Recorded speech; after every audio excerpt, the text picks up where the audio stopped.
Dys Dyvas podcast starts now. Hello, and welcome to the latest episode of the Dys Dyvas podcast. The Dys Dyvas, where two friends with dysautonomia decided to ditch their salt and vinegar chips for a support group that's the perfect blend of sass and self-care. Join us for some serious belly laughs and a healthy dose of sarcasm as we navigate the ups and downs of chronic illness together. Today's episode: This is the best therapy ever.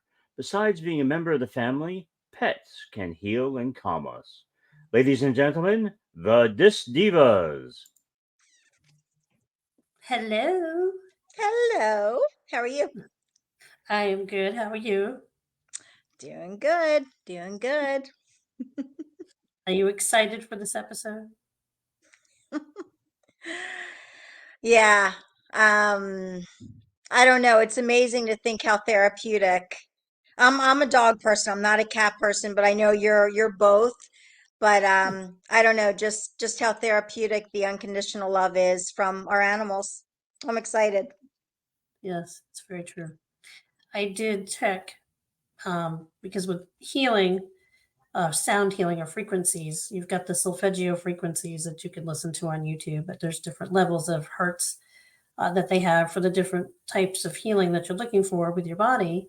And a cat, believe it or not, has, when they purr, the healing hertz that they generate are between 25 and 150 hertz. I'm like, who would have known? So when the cat's like sitting on your chest and purring on you, they're trying to heal you. It's very sweet. Sometimes I think they're trying to kill you, but you know. Yeah, I don't know. So when it comes to the unconditional love, and again, I can't speak as you know, I'm just a dog person, but there's something about that bond that we have with our animals, that feeling of just that, the comfort of knowing they're always there for you. They don't talk back. Like, I don't know. I'm blown away because I never grew up with dogs. I don't know if you did. So I really didn't grow up. I actually did grow up with my nanny had a nasty Siamese cat named Samantha. Samantha was a bitch. So I never liked cats because Samantha was so damn mean. So it truly wasn't until my first marriage that I had my first dog. And I was so in love with Rory. She was named after Princess Aurora. Her name was Princess Aurora Nikita Chiquita Jones from Sleeping Beauty. And it was Rory for short, but after Rory passed, it was very hard for me to get that bond. And I know you've lost a lot of animals. As long as I've known you, you've had a lot of animals that have passed away. I'm, Yeah, and I'm you just can't curious with that bond with you and all your animals. And when they pass, like, how does that, you know? it's like having kids. I've never had children, so I'm not trying to say, but it is, to me, it's like having kids because each animal is different. Each one fills a different void in your heart, and you have a special bond with one kitty, not more than the other, but the bond is there, but your relationship is different, if that makes sense. It's not that you don't love them all, you do, but they have individual personalities just like people. And some kitties might relate to you more than others. Like, come here, Jocelyn.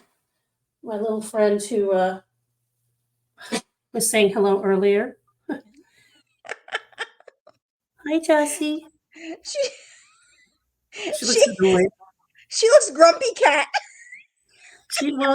Jocelyn's actually, she's not grumpy, but what happened is when she was found, her jaw was broken and hanging. She'd been Oh, abused. And the rescue that took her in rehabilitated her. So her jaw is never going to be, it's not even, as you can see. She doesn't want to look. She's like, don't show everybody my boo-boos. Um, oh, but she is the sweetest and most lovable cat, even though she was abused to the point where her jaw was broken and hanging, and she had to go through all that rehabilitation. You look this way, sweetheart. And she's like, nope. I oh, don't. that's so sad. Do you guys get all your animals at the shelter? Usually rescue or shelter. Yeah, so Sammy, we've had my first marriage we only had pure breeds, but after but then we also had a boxer that we rescued. But with Kenny, we got Sammy, who's a pit, and I've never had a pit before, and that dog has given me more love They than know. any other dog I've ever had. They You know know, when you don't feel good. We that's have so sad about the broken jaw, though. That's like that's just sickening. That's really heartbreaking. but yet she's the Aw. sweetest cat ever, and she's still trusting and loving. And she had so much damage done to her by cruel people. You'd think that she wouldn't trust people. Yet she still purrs and you rub her belly, and she's very grateful. All right, so tell everyone in your animal farm how many animals you have. I only have one. I have a few animals in my animal farm, A few? just a A few. few?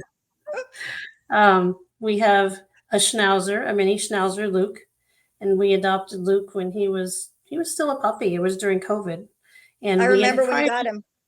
prior to Luke, we had two senior Papillon dogs that were sisters, and the lady who owned them went in for heart surgery, and unfortunately, she didn't survive. So Dys Dyvas had a heart surgery. But unfortunately, the lady passed away, and she had left word with her veterinarian that if she didn't survive, she wanted the dogs put to sleep. Uh, and the boarding facility that was holding the dogs was like, we don't want these dogs put to sleep. They still got a few years left in them. And we were actually going to PetSmart to donate stuff for the cat rescue for their auction, their annual auction. And we walked in, these two Papillons were there, and one just was like totally focused on Tim. She went right to Tim. And they said to us, she goes, she hasn't come out all day for anybody. So we ended up leaving with the two Papillons, and we had them for 5 years. They were the sweetest girls. And then after they passed, we were like, it's really weird without a dog in the house, because they're different. Cats and dogs are different. So the love you get from them is different, but it's still very beneficial. And we're like, all right, we need a dog. So that's when we found Luke. And then we also have Lily, who is a slightly psychotic Chihuahua. She looks like a mini greyhound, but she's very sweet. She's just full of energy. So she loves you to death. And she loves Luke to death, and that drives him crazy. But together they're very sweet, and they provide lots of support and love, especially when you don't feel good. They know. Like the Sammy come up to you and snuggle up to you or just try to give you a kiss or something when she thinks you're feeling bad. Yeah, but honestly, it took me a while to bond with Sammy. After we put Maya, who was our boxer, to sleep, it brought Mhm. back a lot of memories with putting Rory to sleep. And I really struggled bonding with this dog, and all she wanted was to love me. So Oh, recently, I would say in the past year, like I swear she talks to me. Like I feel her energy, I feel her. And the craziest thing is, I actually had Reiki done on her last year by a pet therapist because she was as depressed as I was. And she oh, said, your dog is holding on to your energy. I'm like, what? And the minute I heard that, I intentionally made sure I was loving up on her like extra and truly letting her in, because all she wanted to do was love on me and make me feel better. I'm like, leave me alone. oh. You But hurt her doggy feelings. I was a horrible dog mommy, horrible. But again, last year was hell. But yeah, so I see it now, but the bond between my husband and Sammy is like nothing I've ever seen in like between a dog and a human. Like the minute Kenny gets home from work, like it's like it brightens her day, and she hugs him, and it's like I don't know, it's magical. But she knows, and it just the healing power truly, seeing it happen. I don't know. Mhm. It's amazing how therapeutic our babies are, They you know. are. When I start to have a drama llama, Jag, who is not over here, of course, he was mouthing off earlier. Now he's not over here. He gets right up on my chest, and he'll lay on me and he'll start purring. He's going to be right near me, and I'll be like, "Leave me alone," and he's like, "Nope, I'm getting back." So they know. I mean, and sometimes I'll have two cats or three cats, and they'll all pile on me together, and they're purring, and I feel How like do you that. how do you breathe? Well, they don't And necessarily that have to does be not on your trigger. chest, but they'll So lay on your hip or I your legs or I've never been allergic to dogs before, and I went to visit my best friend, and she had three huge German shepherds. And the minute I walked in her house, I had to walk out because I almost went into full anaphylaxis. That's the first time I ever had any allergies to dogs. So I can't have them, like I can't have them loving up on me like that. I would probably die. well, Sammy being part pit, they her fur is different than a German Shepherd, so that's probably why the Yeah. dander in the German Shepherd bothered you. Don't So they all have dander though? they do, but like a pit, they have their coat is different. It's shorter, and they'll still have dander. But I think the German Shepherd's coarser hair. I think it would be the dander's different with every pet anyway. But I couldn't breathe. I was like, "Oh my God," because of course with the mast cell, but yeah, that triggered the hell out of me. I was like, I'm like, I'm not going to be allergic to dogs the rest of my life. That's not going to happen. That's not going to happen. yeah, I And you used to also be have a allergic. bearded dragon, right? We have a bearded dragon, Loki, and we have an axolotl, which is salamander from Mexico who's technically extinct, but they're still bred in captivity. And he's cute because he always has a smile on his face. I love that. He's always smiling, and he's got the little floofs, which show how healthy they are. But they look like little feathers almost. And when he's in the water, they're very floofy. And I don't know how they communicate, but I look at him and I go, "Hi, Axel," and I look at him, I go like this. This is a floofy, and he looks back at me and he waves his little floof. So I don't Oh know. my God. I'm like, that's how we communicate. I can't pet him and I can't talk to him, so I say hi. Wow. Wow. Well, I definitely want to hear more stories too about how pets have helped with people's healing journey. So please feel free to shoot us an email. Um, you know, it's Absolutely. amazing. I mean, and think about how many people that are out there that have service animals that are not only their service animal, they're their pet. So they just perform all the roles in their life to help them live a normal life and potentially save their life. So pets do wonderful things.